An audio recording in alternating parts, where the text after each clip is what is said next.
Hello बच्चों, let's see this question. The domain of the function f of x equals to square root of x minus x square plus square root of 4 plus x plus square root of 4 minus x is. So अगर domain find करना है तो उसके लिए क्या होगा कि सारे स्क्वायर रूट जो है प्रॉपर्ली डिफाइंड होने चाहिए, और स्क्वायर रूट का प्रॉपर्ली डिफाइंड होने के लिए उनके अंदर जो वैल्यूज हैं स्क्वायर रूट के अंदर वो क्या होना चाहिए, non negative.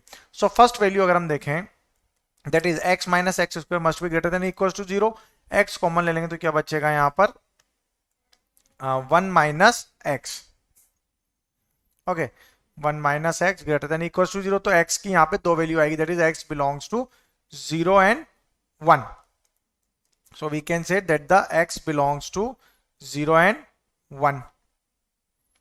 Okay, so this will be our first part, और ये दोनों वैल्यूज भी क्या होंगी, इसमें इंक्लूडेड होगी। तो यहाँ पे ब्रैकेट हम क्या लेंगे, ग्रेटर। नाउ सेकेंड पार्ट के लिए अगर देखें तो 4 plus x is greater than equal to zero होगा। सो एक्स क्या हो जाएगा यहाँ पे, x is equal to greater than equal to -4 होगा। तो यहाँ पे एक्स बिलोंग्स टू क्या हो जाएगा, -4 to infinity. This will be our second case. Third part, 4 - x is greater than equal to zero, so x is less than equal to 4 हो जाएगा। अब यहाँ पे अगर हम देखें तो x बिलोंग्स टू क्या होगा, -∞ टू 4।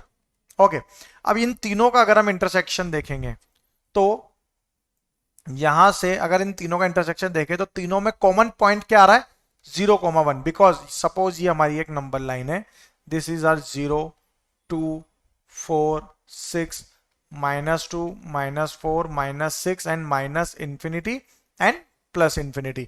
फर्स्ट पार्ट है 0 to 1, यानी कि इस तरह का, ये हमारी वन वैल्यू होगी। देन -4 टू इंफिनिटी, तो -4 से इंफिनिटी तक, एंड -∞ टू 4, यानी कि ये पूरी वैल्यू टिल 4।